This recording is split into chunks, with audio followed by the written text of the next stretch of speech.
Hi అండి friends. Good morning friends. బాగున్నారా? నేను బాగానే ఉన్నాను. మీరు కూడా బాగున్నారని అనుకుంటున్నాను. అందరూ బాగుండాలి, అందరిలో నేను ఉండాలి. ఫ్రెండ్స్, నా ఛానల్లోకి ఎవరైనా ఫస్ట్ టైం వస్తే మాత్రం ఛానల్ని సబ్స్క్రైబ్ చేసుకోండి. వీడియో నచ్చితే మాత్రం ఒక లైక్ ఇచ్చుకోండి. కామెంట్ కూడా చేయండి. ఈ టాపిక్ మీద ఒక మంచి టాపిక్ చేస్తున్నాను. ఏంటి అంటే ఆ టాపిక్ 2022లో నా ఛానల్ నేను ట్రోలింగ్ చేస్తున్నాను. యాంటీ ట్రోలింగ్ కాదు.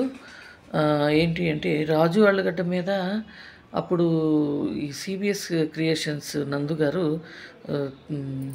ట్రోల్ చేస్తున్నప్పుడు ఆయనకి వ్యతిరేకంగా అంటే యాంటీ ట్రోలర్గా నేను ఆ టైంలో చేశాను. ఎందుకంటే ఒక రాజు ఆళ్ళగడ్డ అభిమానిగా అది చేయాల్సి వచ్చింది. చేసినప్పుడు నన్ను చాలా అంటే నందు ఫ్యాన్స్ కావచ్చు, లేకపోతే తెలిసిన వాళ్ళు ఎవరో నాకైతే తెలియదు, కానీ నన్ను కామెంట్స్లో చాలా ఇబ్బంది పెట్టేవాళ్ళు. నేను కంప్లైంట్ చేయడానికి వెళ్ళాను అప్పుడు ఒకసారి స్టేషన్కి వెళ్ళినప్పుడు ఒక అమ్మాయి నాతో మాట్లాడింది. వాళ్ళ ఇంట్లో జరిగిన విషయం స్వయంగా చెప్పింది. ఏంటి అంటే ఆ అమ్మాయి తల్లిదండ్రులు లేరు ఎవరు. ఆ అమ్మాయికి ఒక అనాథ, తల్లిదండ్రులు ఎవరు లేరు. ఒక అనాథాశ్రమంలో అమ్మాయి ఉంటున్నప్పుడు ఒక అబ్బాయి అమ్మాయిని ఇష్టపడి, ఆ అబ్బాయి కూడా ఒక అనాథ, ఇష్టపడి అంటే ఈ అమ్మాయి బంధువులు ఉన్నారు కానీ ఎవరు దగ్గర తీయలేదు. ఇక అమ్మాయి తల్లిదండ్రులు లేకపోవటం వల్ల తను అనాథాశ్రమంలో పెరిగింది. ఈ అబ్బాయి కూడా అనాథాశ్రమంలో పెరిగాడు. ఈ అమ్మాయిని ఇష్టపడ్డాడు, పెళ్లి చేసుకున్నాడు. అంతవరకు బాగానే ఉంది. ఈ అమ్మాయి ఏదో చిన్నపాటి జాబ్ చేసుకుంటున్నాడు. అబ్బాయి ఒక చిన్న రెంటింట్లో ఉంటూ అలా కాలక్షేపం చేస్తున్నారు. వాళ్ళ లైఫ్ హ్యాపీగానే ఉందంట.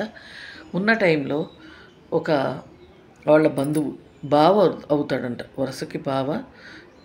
చాలా ప్రాబ్లమ్స్లో ఉన్నాను. అతను ఆల్రెడీ జైల్లో ఉన్నాడంట. జైల్లో ఏదో దొంగతనం చేసేసి జైలుకి వెళ్ళాడు అని చెప్పేసి అన్నారంట. జైల్లో ఉండి అమ్మాయి అంది, అంటే జైల్లో ఉండి ఈ జైల్లోంచి బయటకు వస్తే ఈ అబ్బాయికి ఉండటానికి ఇల్లు లేదు. వాళ్ళు ఎవరు రానివ్వల, ఆ అబ్బాయి పేరెంట్స్ రానివ్వకపోతే ఈ అమ్మాయి రిలేషన్ కదా, ఈ అమ్మాయి దగ్గరకు వచ్చి మీ ఇంట్లో ఉంటాను అని రిక్వెస్ట్ చేస్తే సొంత బావ కదా అని చెప్పేసి భర్తకు చెప్పిందంట. భర్త కూడా సరే భార్య అడుగుతుంది కదా, పోనీలే వాళ్ళ బంధువే కదా అని చెప్పేసి ఉండమన్నాడంట. అయితే ఆ అబ్బాయిని వీళ్ళు బాగానే చూసుకునేవాళ్ళంట. సరే ఏదో ఒకటి పని చేసుకో, ఈ పిచ్చి అని మానేసి అని కూడా చెప్పారంట వాళ్ళు. జరిగిపోయింది, మంచిగా ఉండు, ఏదో ఒకటి పని చేసుకో అన్నారంట. అంటే సరే అలాగే ఉంటానన్నాడంట. వీళ్ళు ఇంట్లో పెట్టుకున్నారు కదా, వీళ్ళ చుట్టుపక్కల అందరినీ పరిచయం చేసుకొని కొన్ని రోజులు నమ్మకంగా ఉన్నట్టుండి మొత్తం అప్పులు చేసేసాడంట. వీళ్ళు బాగానే నమ్మకంగా చాలా రోజుల నుంచి రెంట్కుంటున్నారు. వీళ్ళు మంచి వ్యక్తులు అనేది ఒక నమ్మకం జనాలకి. పాపం వీళ్ళకి తెలియదు, వీడు అప్పులు చేసినట్టు కూడా ఏం తెలియదు. వీడు అప్పులు చేసేసాడు. అప్పులు చేయటమే కాకుండా దొంగతనం చేశాడంట. ఒక ల్యాప్టాప్ దొంగతనం చేసి వీళ్ళ ఇంట్లో ఉన్నాడు. అది ఎలా పట్టారు అనేది వాళ్ళు ల్యాప్టాప్ పోయిన వాళ్ళు వెళ్ళి కంప్లైంట్ చేశారంట స్టేషన్కి. కంప్లైంట్ చేయగానే సెల్ ఫోన్లు పోయినా, ల్యాప్టాప్లు పోయినా ఊరికి ఈజీగా తెలిసిపోతుంది కదా లొకేషన్ బట్టి. అట్లాగా వెళ్ళేసి పట్టుకుంటే వీళ్ళ ఇంట్లో ఉన్నాడు కదా, వీళ్ళ ఇంట్లో ఉండేటప్పటికి వాడిని పట్టుకున్నారంట. వాళ్ళతో పాటు ఆశ్రయం ఇచ్చిన భార్యాభర్తలను కూడా ఇద్దరిని స్టేషన్కి తీసుకొస్తే ఏదో రిక్వెస్ట్ చేసుకుని నా జాబ్ పోతుందండి, నేను వెళ్ళకపోతే అని చెప్పేసి అబ్బాయి వెళ్ళిపోయి ఆఫీస్కి వెళ్ళడం స్టార్ట్ చేశాడు. అలాగే కొన్ని రోజులు డిస్టర్బ్ అయిపోయాడు అబ్బాయి కూడా, జాబ్కి వెళ్ళకుండా. నేను చేయకపోతే డబ్బులు కూడా రావండి, మేము అది కూడా కట్టుకోలేమని రిక్వెస్ట్ చేసుకొని అబ్బాయి అయితే వెళ్ళాడంట. ఈ అమ్మాయి అయితే మామూలు హింస కాదు ఈ అమ్మాయికి. అంటే ఈ అమ్మాయి కూడా తప్పు చేసిందేమో, వీళ్ళు కూడా అలాంటి వాళ్ళేనేమో అని చెప్పేసి వాళ్ళు ఇబ్బంది పెట్టడం స్టార్ట్ చేశారంట. అయితే నిజానికి వీళ్ళు ఏ పాపం తెలియదు. నిజంగా పద్ధతిగా బతుకుతున్నారంట. చెప్పింది ఆ అమ్మాయి స్వయంగా నాకు. చిన్న జాబ్ చేసుకుంటున్నాడు మా హస్బెండు. మా హస్బెండ్ తెచ్చిన దాంట్లోనే మేము హ్యాపీగా జరుపుకునేవాళ్ళం.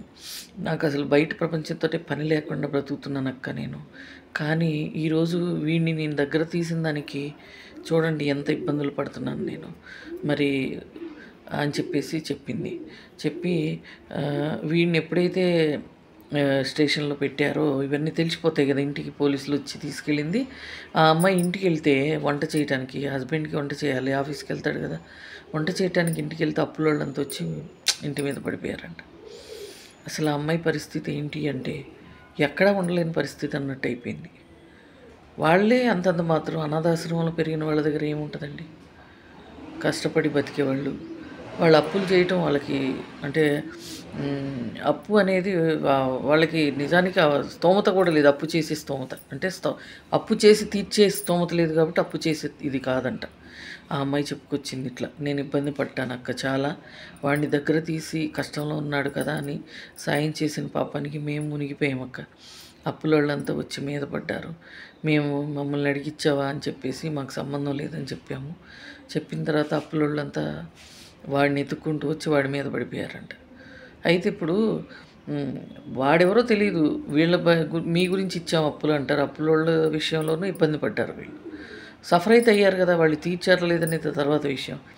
మళ్ళీ దొంగతనం మీది కూడా ఉందేమో భాగం అని చెప్పేసి అన్నారంట. అంటే ఇలాంటి వాడికి ఆశ్రమం ఇచ్చినందుకు వీళ్ళు కూడా తప్పుడోళ్ళు అయ్యారనమాట. అందుకని ఫ్రెండ్స్ ఏంటంటే అయోగ్యుల్ని దగ్గర చేరనివ్వకూడదు. ఇలాంటి వాళ్ళని చాలా డేంజరస్ అనమాట ఇలాంటి వాళ్ళు ఏంటంటే ఉండరా బాబు అంటే అంటే ఏమంటారు ఇంట్లో తిని ఇంటి వాసాలు లెక్క పెట్టే రకాలన్నమాట వీళ్ళంతా. ఇంటిని తగలబెట్టే రకాలు. ఇంటి వాసాలు లెక్క పెడితే పర్వాలేదు. ఇలా ఉంటారు ఫ్రెండ్స్. ఇలాంటి వాళ్ళతో కొంతమంది సఫర్ అయ్యే ఉంటారు. నాకు తెలిసి ఈ స్టోరీ చూసే వాళ్ళలో ఎంతో కొంత ఇంట్లో పెట్టుకున్న వాళ్ళతో సఫర్ అయ్యి ఉంటారు. ఒకవేళ అలా అయితే కనుక నాకు కామెంట్ చేయండి. ఫ్రెండ్స్ జాగ్రత్త. ఇలాంటి వాళ్ళని దగ్గర పెట్టుకోవద్దు. జాగ్రత్త. ఓకేనా? ఇది నిజంగా నాకు ఒక అమ్మాయి చెప్పుకున్న స్టోరీ అనమాట ఇది. నేను ఎందుకో గుర్తుకొచ్చి పెట్టాలనిపించింది. చాలామంది హెల్ప్ చేస్తారు ఇబ్బందుల్లో ఉన్నారని. దయచేసి అలాంటి వాళ్ళకి హెల్ప్ చేయకండి. జాగ్రత్తగా ఉండండి. Okay friends, bye.